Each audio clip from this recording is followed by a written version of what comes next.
আজকের ভিডিওটা কিন্তু খুবই বিরক্তি নিয়ে শুরু করেছি। এই যে বিকেএমই এর হাতেমালি থেকে 50 লাখ টাকার চেক নিচ্ছে সার্জিসের পাশে ধরে আছে আক্তার। দুজনেই আমাদের খুবই ভালোবাসার মানুষ, আমাদের অনেক আশা এই তরুণ নেতৃত্বের প্রতি। আমরা মনে করি ওরা নতুন বাংলাদেশ গড়বে, এই স্বপ্ন ওরাই জাগাইছে। আক্তার আর সার্জিস, তোমাদের বলি, এই হাতেমালিকে চেনো না? যদি বলো চিনি না, তাহলে বলবো কার সাথে দেখা করতে যাইতেছো, কার কাছ থেকে অনুদান নিচ্ছ, সেটাকে দেখে নিবা না? এটা দেখে নিতে হবে, দেখে নিবা এরপর থেকে। এটা একটা রিকোয়েস্ট থাকলো, এই লোকের আন্দোলনের টাইম একটা বক্তব্য শোনাই তোমাদেরকে, শুনো কি বলছে। এরকম একটা সংকটকালে আবারও এই ধরনের একটা সিচুয়েশন আমরা কিন্তু কখনোই আশা করিনি। আজকে এই যে তাণ্ডব আমরা গত কয়েকদিন দেখেছি, আমরা আশা করব সরকারের গোয়েন্দা সংস্থা এবং সরকারের গুরুত্বপূর্ণ যারা আছেন দায়িত্বে তারা এই বিষয়গুলি নিশ্চয়ই উদ্ঘাটন করবেন এবং তাদের বিরুদ্ধে প্রয়োজনীয় ব্যবস্থা নেবেন। এর মধ্যে আমরা সরকারের পাশে সবসময় ছিলাম, এখনো আছি, ইনশাল্লাহ আপনার পাশে আমরা থাকবো। ব্যবসায়ী সমাজ সবসময় আপনার পাশে। ওর হাতে কি রক্তের দাগ লেগে নাই? ওর 50 লাখ টাকা ছাড়া চলতেছিল না, টাকাটা ফেরত দাও। আমারও তো টাকা নাই, তাও আমি 1 মাসের মধ্যে তোমাদের 50 লাখ টাকা তুলে দেবো, প্রতিশ্রুতি দিলাম। ভিক্ষা করবো, ভিক্ষা ভিক্ষা। ওইতে কোনো গ্লানি নাই আমার সন্তানেরা শহীদ হয়েছে, তাদের পরিবারের জন্য 50 লাখ টাকা পাওয়া যাচ্ছে না, এর জন্য হাতেমালির কাছে তোমাদের হাত পাততে হচ্ছে। তা না হয় আমি ভিক্ষাই করলাম, কোন অ্যাকাউন্টে টাকাটা দিতে হবে জানা দিয়ে দিব নিয়ে। এবার আসেন আজকের আলাপে আসি। আজকে যে আলাপগুলো করবো, এই তথ্যগুলো সারা ভাবে পাইতেছিলাম নানা সূত্র থেকে, একই তথ্য। এইগুলা এমন তথ্য ভেরিফাই করা যায় না, কিন্তু রাজনৈতিক ঘটনাবলী যা যা ঘটতেছে ওই তথ্যের সাথে মিলা যায়। অনেক কেনর অর্থ খুঁজে পাওয়া যায়। আপনারা শোনেন, আপনারা দেখবেন এক বিশাল ধাঁধা মিলে গেছে কেন কি ঘটতেছে। আসেন শুরু করি। ওয়াকার খুব চাপে আছে দুই কারণে। প্রথম চাপে আছে, সরকার গুমে জড়িত 24 জনের পাসপোর্ট বাতিল করেছে আর দেশ থেকে নিষেধাজ্ঞা দিয়েছে। এরা সবাই সেনা অফিসার। ওয়াকার এটা ঠেকাইতে পারি নাই, চেষ্টা করেছিল কলে। এই নিয়ে আর্মির একটা অংশে ক্ষোভ আছে, কারণ এই তালিকা পূর্ণাঙ্গ না, আরো অনেকেরই নাম আসার সম্ভাবনা আছে। তাই অনেকেই দিলা ওয়াকারের উপরে। এটা দেখলে একদিকের কথা। আবার মিস্ত্রি আইসা নিয়ম বহির্ভূত ভাবে দেখা করে গেছে ওয়াকারের সাথে। এটা আর্মির ন্যাশনালিস্ট অংশ, যেটা সবচেয়ে বড়, তারা হয়েছে দিলা। আবার শোনা যেতেছে ওয়াকারকে নাকি 3টা প্যাকেট দিয়ে গেছে। তো প্যাকেটের মধ্যে কি আছে জানি না, কিন্তু ওয়াকাররা প্যাকেট করে ফেলছে। প্যাকেটের মধ্যে কইতেছে এমন কোন কমিউনিকেশন ডিভাইস হয়তো আছে যেগুলা দিয়া ওয়াকারের সাথে ইন্ডিয়া খুব সিকিউর লাইনে কথা কইবার পারবে, গুটু করবার পারবে। তো যাই হোক, তো এখন ওয়াকার যাবে কই? তারে এখন কে বাঁচাবে? সে ছুটে গেছে খালেদা জিয়ার কাছে। সে বিএনপির সাপোর্টটা নিয়ে নিল। ন্যাশনালিস্ট আর্মি অফিসার আর সৈনিকদের দেখাইলো, দেখো দেখো আমিও তো ন্যাশনালিস্ট, দেখো খালেদা জিয়ার সাথে আছি আমি, আমার উপরে বিলাহ কেন? আমি কি তোমার পর? চাপটা একটু কমলো, তাই না? এখন প্রশ্ন হইতেছে মিস্ত্রির কি এমন দায় পড়লো যে ওয়াকারের সাথে এসে দেখা করাই লাগলো? ইন্ডিয়া চায় তার আরেক দাস এরশাদ ক্ষমতা থেকে উৎখাত হইয়া সামেসি কোনো যেমন রাজনীতি করে গেছে, ঠিক তেমনি আওয়ামী লীগ রাজনীতি করু। এর একটা প্ল্যান করেছে। সে প্ল্যানটাই ওয়াকারের কানে দিছে পানি পড়ার মতো করিয়া। আচ্ছা, এটা ইন্টারেস্টিং কথা বলি। হ্যাঁ, বাংলাদেশে 3টা ইন্ডিয়ার সেবাদার শাসক ছিল, মুজিব, এরশাদ আর হাসিনা। 3 জনের পরিণতি এক, ক্ষমতা থেকে উৎখাত। আগামীতে যারা ইন্ডিয়ার সেবাদাস লাইনে আসবার চান, এই ইতিহাসটা মাথায় রেখেন, কামে দিবে। বাংলাদেশে ইন্ডিয়ার সেবাদাসদের কোনো জায়গা নাই। হাসিনাকে কেন ইন্ডিয়া চায় বাংলাদেশে?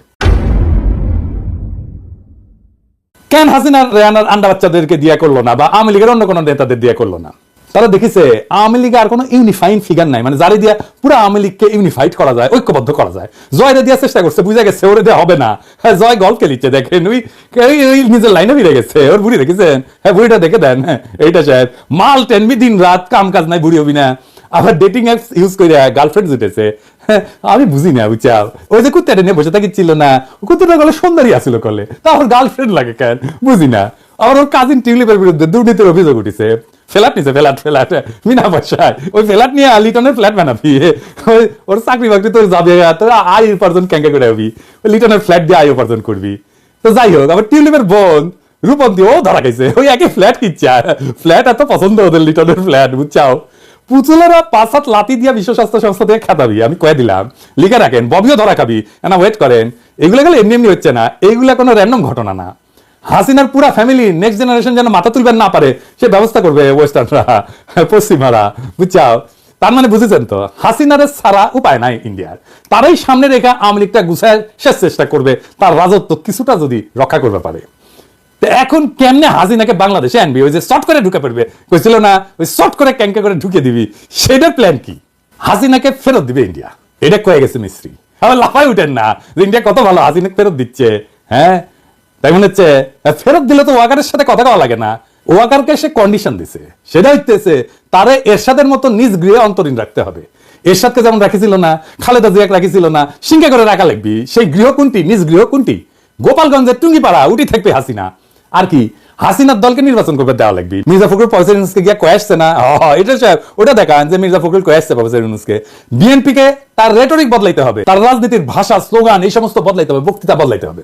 তাহলে মুক্তিযুদ্ধের কথা, ৭২-এর সংবিধানের কথা কওয়া লাগবে। আর জামাতের সাথে দূরত্ব সৃষ্টি করা লাগবে, জামাতে গেলানো লাগবে। কি করছে? ৭২-এর সংবিধানের কথা করছে, মুক্তিযুদ্ধের কথা করছে, লাগিছে এবার মিলিচ্ছে। তার মানে ইন্ডিয়া চাইতেছে আওয়ামী লীগের শূন্য স্থান এটা আওয়ামীকৃত বিএনপি কে দিয়া পূরণ করবি।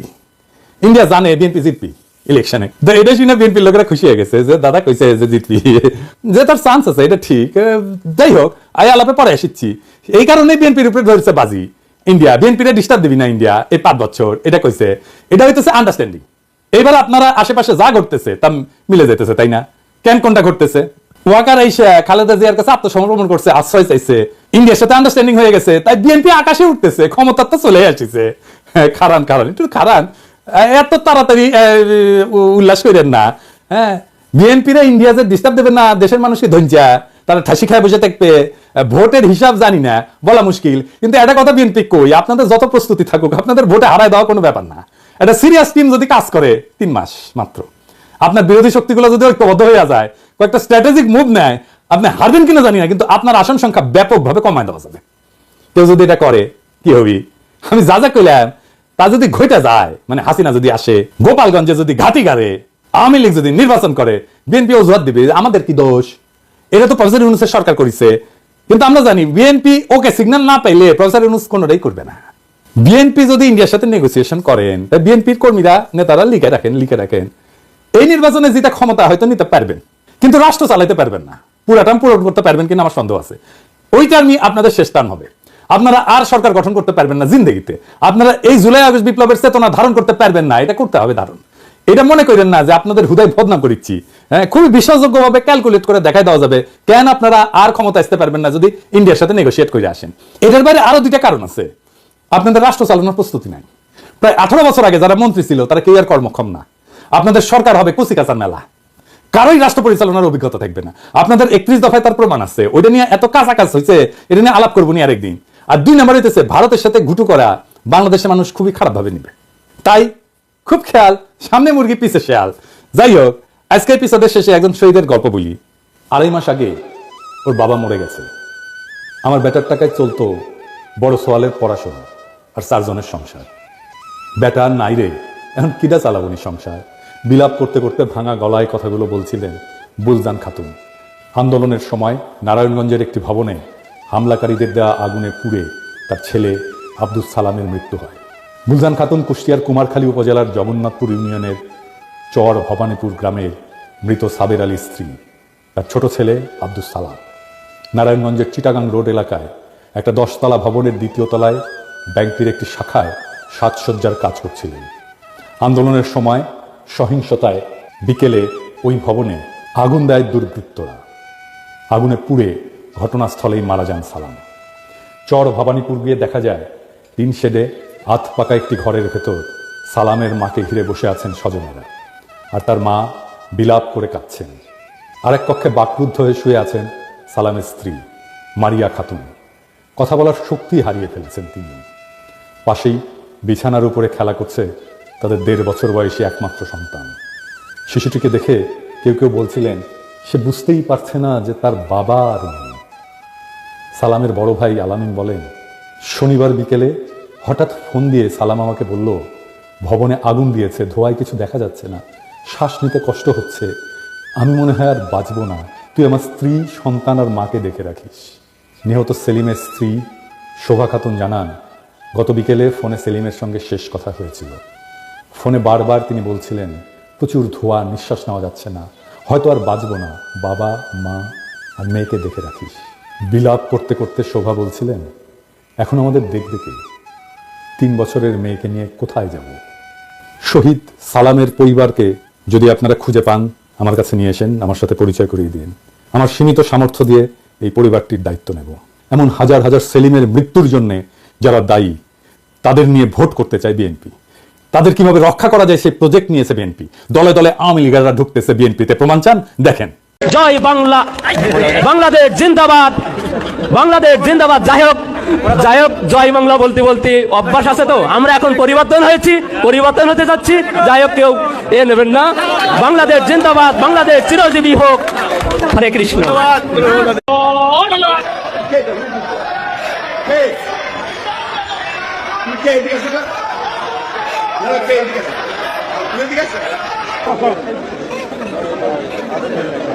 আপনার ভক্ত এইভাবে করতে চান, বুঝছেন তো?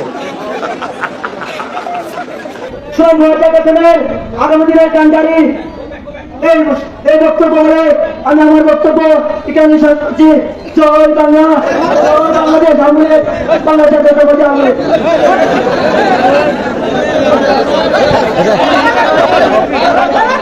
জয় বাংলা মানে ধ্বংস, নষ্ট। এই ধ্বংস আর নষ্টকে দলে ঢুকায় আপনি আগামীর বাংলাদেশের রাজনীতি করবেন, ভাবছেন চালায় দেবেন। দেখেন, আপনারা যা ভালো মনে করেন, গুড লাক। জুলাই আগস্ট বিপ্লবের পরে বাংলাদেশে নতুন রাজনীতি নির্মিত হবে। ওই বিপ্লবের ময়দানের লালিত স্বপ্নকে বাস্তব করে তুলতে হবে। শহীদের রক্তের দাগ এখনো শুকায় নাই, তার অন্তিম শয়নের মাটি এখন আমাদের অশ্রুতে ভেজা। সেই রক্ত আর অশ্রুর উপরে দাঁড়ায় আমরা এক নতুন বাংলাদেশ গড়ার শপথ নেব, কারণ সেই শহীদেরা অপেক্ষায় আছে এইটা দেখার জন্য যে তাদের আত্মত্যাগ বৃথা যায় নাই। ইনকিলাব জিন্দাবাদ।